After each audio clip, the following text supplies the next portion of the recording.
Bismillahirrahmanirrahim. Assalamualaikum warahmatullahi wabarakatuh. Salam sejahtera bagi kita semua. Perkenalkan, saya Muhammad Kamaluddin akan mencoba menganalisis mengenai materi apa yang telah disampaikan, apa yang ditugaskan dalam workshop pelatihan keterampilan dasar teknik instruksional bagi dosen perguruan tinggi pada tanggal 12 Agustus tahun 2020 mengenai materi teori belajar yang disampaikan oleh Pak Dr. Syihabuddin MSI. Mohon izin Pak Dokter, akan saya coba paparkan mengenai apa yang saya tangkap. Jadi teori belajar itu adalah teori yang pragmatik. Jadi tidak hanya memperhatikan salah satu aspek saja, misalnya yang diperhatikan itu mahasiswa saja, tidak, kemudian dosen saja, ataupun kurikulum saja, nah itu tidak salah satu aspek yang diperhatikan. Nah, teori belajar ini menjadi titik awal dalam pengembangan pembelajaran. Nah, belajar itu apa?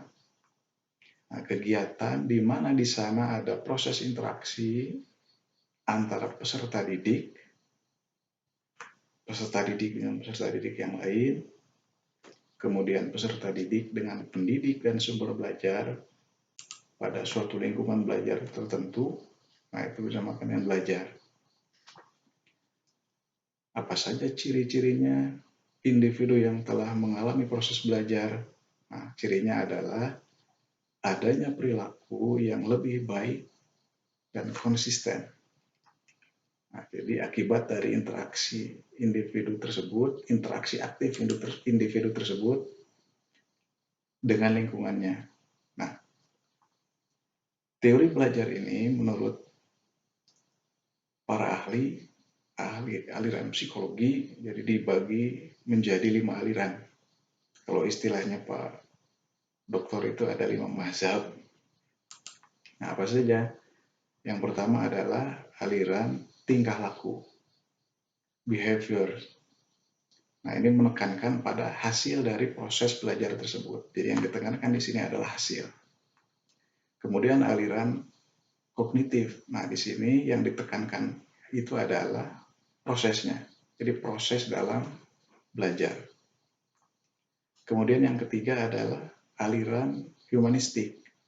Nah, di sini di aliran ini itu ditekankannya itu isi. Jadi isinya apa yang dipelajari. Nah, itu di aliran humanistik. Kemudian yang keempat adalah aliran konstruktivistik.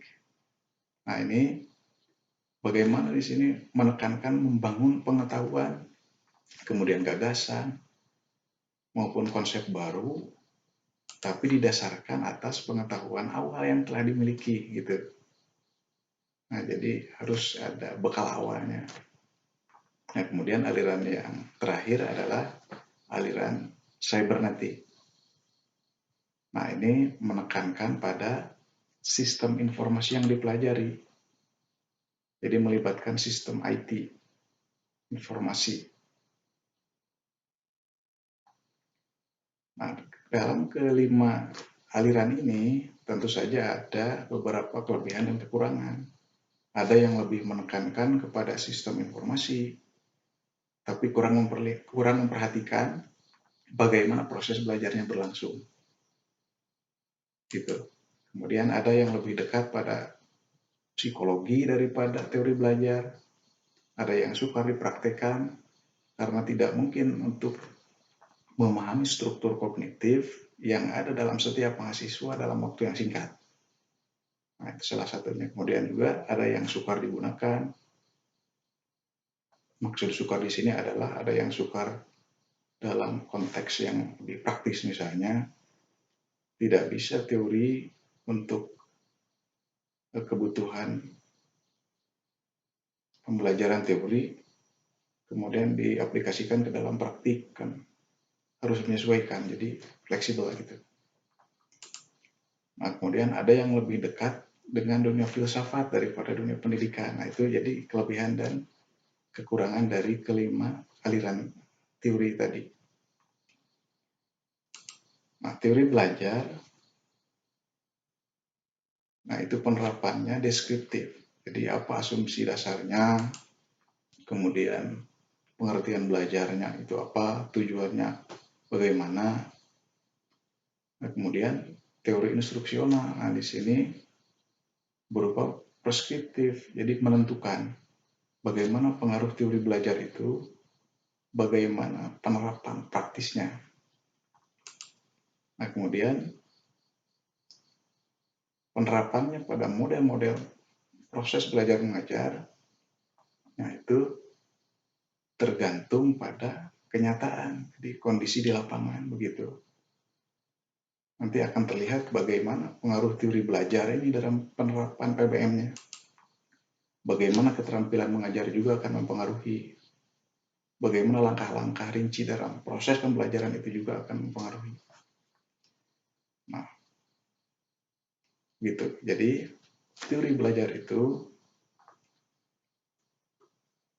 diterapkan pada proses pembelajaran. Nah, kita jangan melupakan prinsip-prinsip pembelajaran. Nah, jadi prinsip pembelajaran secara teoritis, kita harus perhatikan yang pertama adalah faktor kognitifnya. Jadi bagaimana peserta didik itu berpikir dan mengingat apa saja faktor-faktor yang terlibat dalam proses pembentukan pengalamannya. Nah, kan itu faktor-faktor yang mempengaruhi.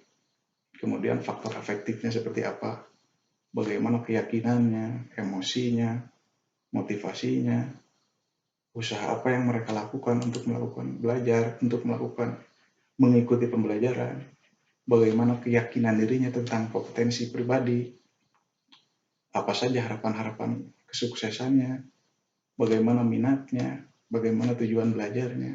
Nah, itu. Kemudian yang selanjutnya adalah faktor perkembangan. Nah, ini bagaimana kondisi fisiknya, bagaimana intelektualnya, emosionalnya, dan sosialnya dipengaruhi oleh faktor genetik dan faktor lingkungan. Faktor lingkungan di sini misalnya apa yang mereka baca, apa yang ditonton, dan siapa yang menjadi tuntunannya gitu. Nah, kemudian faktor pribadi dan sosial. Nah, ini menggambarkan bagaimana orang lain berperan dalam proses pembelajaran dan bagaimana cara-cara orang belajar dalam kelompok. Itu. Nah, kemudian yang selanjutnya adalah faktor perbedaan individual. Nah, ini bagaimana latar belakang individu tersebut, bagaimana kapasitasnya berpengaruh dalam proses pembelajaran di masyarakat. Dan itu merupakan faktor-faktor yang bermacam-macam ya.